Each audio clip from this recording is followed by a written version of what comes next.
لوگ حاصل تو کر لیتے ہیں مگر قدر نہیں کرتے۔ بھاگو ان کے پیچھے جنہیں تمہاری کوئی پرواہ نہیں۔ امام حسین رضی اللہ تعالیٰ عنہ نے ارشاد فرمایا، عورت کا پردہ کرنا شہید کے خون سے بھی افضل ہے۔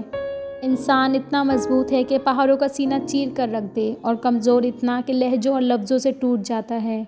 عورت کے ہزاروں روپ ہیں لیکن محبت وہ ہمیشہ دل سے کرتی ہے، اور مرد کتنا بے وقوف ہے کہ دل کو چھوڑ کر جسم کے پیچھے بھاگتا ہے۔ اللہ سے اس قدر قریب ہو جاؤ کہ تم دعا مانگو اور فرشتے آمین کہیں۔ سانپ چاہے کتنا بھی خوبصورت ہو، اس سے دور رہنا ہی بہتر ہے۔ نبی کریم صلی اللہ علیہ وآلہ وسلم نے فرمایا، سب سے بڑی زیادتی کسی مسلمان کو بے عزت کرنا ہے۔ نیند آئے گی تو سوئیں گے، کچھ اس طرح سے اے زندگی لوگ روئیں گے مجھے جگانے کے لیے۔ وہ رب جب صبر دیتا ہے نا، خدا کی قسم جان سے پیارا شخص بھی سامنے کھڑا نظر نہیں آتا۔ میرے بابا نے مجھے بچپن میں سمجھایا تھا کہ جب کسی کو عدالت میں پیش کیا جاتا ہے تو وہ نہیں بولتا، اس کا وکیل بولتا ہے۔ اسی لیے جب تمہیں زندگی میں لگے کہ لوگ تم کو پریشان کر رہے ہیں تو تم خاموش رہنا، کیونکہ حسبنا اللہ و نعم الوکیل، مجھے اللہ کافی ہے اور وہ میرا بہترین کارساز ہے۔ جینے والوں کی قدر کیجیے، مرا ہوا اپنی تعریف نہیں سن سکتا۔ اس برتن میں جو چیز ہوتی ہے وہی اس سے چھلکا کرتی ہے، لہٰذا جو کچھ تیرے قلب میں ہوگا وہی تیرے اعضاء پر چھلکے گا۔ ابلیس میں 3 عین تھے، چوتھا نہیں تھا۔ عابد تھا، عالم تھا، عارف تھا، مگر عاشق نہیں تھا۔ اگر عاشق ہوتا تو ضد نہ کرتا، سر سجود ہو جاتا۔ اللہ تعالیٰ فرماتا ہے، تو میرا ہو کر تو دیکھ، سب کو تیرا نہ کر دوں تو کہنا۔ مرد کی غیرت کا معیار یہ ہے کہ وہ جس عورت سے پیار کرے، اس کے علاوہ کسی عورت کی طرف آنکھ اٹھا کر مت دیکھے۔ مطلب جب تک قدر تب تک۔ قدر کرنی ہے تو زندگی میں کرو۔ چہرے سے کفن اٹھاتے وقت تو نفرت کرنے والے بھی رو پڑتے ہیں۔ آج خود کو اتنا تنہا محسوس کیا جیسے لوگ دفنا کر چھوڑ گئے ہوں۔ زیادہ اچھا ہونا بھی تو غلط ہی ہوتا ہے، پتہ ہی نہیں چلتا کہ لوگ قدر کر رہے ہیں یا استعمال۔ جن لوگوں کو آپ اپنے مرنے کا غم دینا ہے، ان کو زندگی میں خوشی دے جاؤ۔ انسان نے جھوٹ تب سیکھا جب اسے سچ کی سزا ملی۔ قدر ہو ہی جاتی ہے پر وقت نکل جاتا ہے۔ صبر کا پھل، صبر کرے اور اللہ پر چھوڑ دے۔ جتنی مشکل آزمائش ہوتی ہے، صبر کے صلے بھی اتنے ہی خوبصورت ہوتے ہیں۔ جن کا بھروسہ اللہ ہو، ان کی منزل کامیابی ہے۔ قدر کرنا سیکھو، کیونکہ نہ تو زندگی واپس ملے گی اور نہ ہی زندگی میں آئے ہوئے لوگ۔ کسی کے صبر کو اتنا مت آزماؤ کہ وہ صبر کو ختم کرنے کے بعد سب کچھ ختم کر دے۔ رشتوں میں اداکاری نہیں بلکہ وفاداری والے معاملے رکھیں۔ دل اداس ہو تو سورہ رحمان سنا کرو، دل کو بڑا سکون ملتا ہے۔ فَبِأَيِّ آلَاءِ رَبِّكُمَا تُكَذِّبَانِ۔ جس قدر جس کی قدر کی، اس قدر بے قدر ہوئے ہم۔ ایک بات ہمیشہ یاد رکھنا، جو تم سے محبت کرے اسے کبھی تکلیف نہ دینا، کیونکہ جو خدا لوگوں کے دلوں میں تمہارے لیے محبت پیدا کر سکتا ہے، وہ محبت اٹھا لینے پر بھی قادر ہے۔ محبت ایک عطا ہے۔ اللہ سے رشتہ اتنا مضبوط رکھو کہ تمہیں کسی کے سہارے کی ضرورت نہ رہے۔ غرور کس بات کا صاحب، آج مٹی کے اوپر کل مٹی کے نیچے۔ جب ایک دروازہ بند ہوتا ہے تو دوسرا کھل جاتا ہے، دوسرا بند ہوتا ہے تو تیسرا، اور جب سارے دروازے بند ہو جاتے ہیں تو اللہ کے فضل کا دروازہ کھلتا ہے جو کبھی بند نہیں ہوتا۔ نصیب والوں کو ملتے ہیں فکر کرنے والے۔ حضرت علی نے فرمایا، پریشانیاں حالات سے نہیں خیالات سے پیدا ہوتی ہیں۔ جن کو قدر نہیں، اب مجھے ان کی فکر نہیں۔ عورت کی عزت کرنا ایک عزت دار مرد کی نشانی ہے۔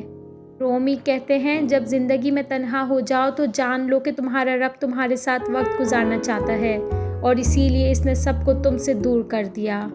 وقت گزارنے کے بعد قدر ہوتی ہے، انسان کی اور اس کی باتوں کی۔ وقت گزر جانے کے بعد اگر کوئی قدر کرے تو اسے قدر نہیں افسوس کہتے ہیں۔ اچھے لوگ بھینس کے مانند ہیں جو سوکھی گھاس کھا کر بھی قیمتی دودھ دیتے ہیں، جبکہ برے لوگ سانپ کی طرح ہیں جو میٹھا دودھ پی کر بھی ڈس لیتے ہیں۔ حرام محبتوں نے حلال رشتوں کی قدر ختم کر دی۔ کبھی کبھی انسان واقعی ہار جاتا ہے، خاموش رہتے رہتے، صبر کرتے کرتے، امیدیں رکھتے رکھتے، رشتے نبھاتے نبھاتے، صفائیاں دیتے دیتے، اپنوں کو مناتے مناتے۔ نہ تھی جس کو میرے پیار کی قدر، اتفاق سے اس ہی کو چاہ رہے تھے ہم۔ پریشانی میں مذاق اور خوشی میں طعنہ مت دو، کیونکہ اس سے رشتوں میں موجود محبت ختم ہو جاتی ہے۔ سورہ رحمان۔ جب دل اداس ہو اور وجہ بھی سمجھ نہ آ رہی ہو، سورہ رحمان پڑھ لیا کرو۔ دل کو سکون آ جائے گا۔ جو شخص تمہاری نظروں سے تمہاری ضرورت کو سمجھ نہیں سکتا، اس سے کچھ مانگ کر خود کو شرمندہ نہ کرو۔ ہم جا رہے ہیں وہاں جہاں دل کی قدر ہو۔ جب کھونے کی نوبت آتی ہے تب پانے کی قیمت سمجھ آتی ہے۔ قدر تو وہ ہوتی ہے جو کسی کی موجودگی میں ہو، جو کسی کے بعد ہو اسے پچھتاوا کہتے ہیں۔ ہم سفر کو منانا، اگر ہم سفر بلا وجہ ناراض ہونے لگ جائے تو سمجھ جائیں کہ وہ اداس ہے، اسے آپ کی محبت کی ضرورت ہے۔ لڑنے کے بجائے پیار اور مذاق کر کے منانا سمجھداری کی نشانی ہے۔ نہ ہونے کا احساس سب کو ہے، موجودگی کی قدر کسی کو نہیں۔ رات آرام کرنے کے لیے بنائی گئی ہے، لیکن شب قدر کی تو بات ہی کچھ اور ہے۔ ہر رشتے کی قدر کیجیے اور خوب کیجیے، ایک ایک کر کے سب نے چلے جانا ہے، پیچھے بس حسرتیں اور یادیں رہ جاتی ہیں۔ جس کی قدر کی اس قدر بے قدر ہوئے ہم۔ خود سے بندھے لوگوں کی قدر کیجیے، انہیں تھوڑا سا اپنا وقت، توجہ اور محبت دیجیے، اس سے پہلے کہ آپ انہیں کھو دیں۔ میں زبردستی کی قائل نہیں، اس لیے دور ہی رہتی ہوں ان لوگوں سے جنہیں میری قدر نہیں۔ جہاں آپ کی بات کی قدر نہ ہو وہاں چپ رہنا بہتر ہے۔ کسی کے ہم سفر بنو تو ایسے بنو کہ وہ لڑکی بھی دعا کرے کہ میری بیٹی کو بھی آپ جیسا ہم سفر ملے۔ شیخ سعدی نے فرمایا، آپ کے اخلاق کی قدر بھی لوگ اس وقت کریں گے جب آپ کے پاس دولت اور طاقت ہو۔ غریب کتنا ہی خوش اخلاق ہو، لوگ اس کے اخلاق کو اس کی مجبوری سمجھتے ہیں۔ رزق ہو یا محبت، قدر نہ کرو تو خدا چھین لیتا ہے۔ ہم ایسے معاشرے میں رہ رہے ہیں جہاں لوگ ڈرامے دیکھ کر روتے ہیں اور حقیقت دیکھ کر کہتے ہیں یہ سب ڈرامہ ہے۔ یہ جو تمہارا نفس ہے، تم اگر اسے خیر میں مصروف نہیں کر لیتے تو یہ تمہیں شر سے مصروف کر لے گا۔ ہم میں سے زندہ وہی رہے گا جو دلوں میں زندہ رہے گا، اور دلوں میں زندہ وہی رہتے ہیں جو آسانیاں بانٹتے ہیں، محبتیں بانٹتے ہیں۔ منزل پانا تو بہت دور کی بات ہے، غرور میں رہو گے تو راستے بھی نہیں دیکھ پاؤ گے۔ غلطی ماننے اور گناہ چھوڑنے میں کبھی دیر مت کرو، کیونکہ سفر جتنا طویل ہوتا جائے گا واپسی اتنی ہی دشوار ہوگی۔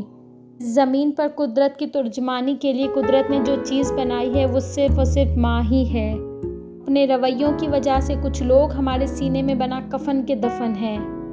وقت سب کو ملتا ہے زندگی بدلنے کے لیے، لیکن زندگی دوبارہ نہیں ملتی وقت بدلنے کے لیے۔ انسان جب زندگی کے امتحانوں سے گزر کر پتھر ہو جاتا ہے تو کوئی دل دکھائے بھی تو برا نہیں لگتا۔ جب بھی دعا مانگو اپنی اوقات دیکھ کر نہیں بلکہ اپنی رب کی شان دیکھ کر مانگو۔ خود غرض دو لوگوں سے دوستی اور پیار کرنے کا مطلب اپنے آپ کو ذلیل کرنے کے سوا اور کچھ نہیں۔ لفظ آپ اور تم دونوں کا مطلب ایک ہی ہوتا ہے، پر اس سے بولنے والے کی تربیت کا پتہ چلتا ہے۔ خود کو اس اندھیرے میں چمکنے دو، کچھ بھی ہمیشہ ایک جیسا نہیں رہتا۔ ہم ہمیشہ خوش نہیں رہتے، ہم ہمیشہ کے لیے غمزدہ نہیں رہتے۔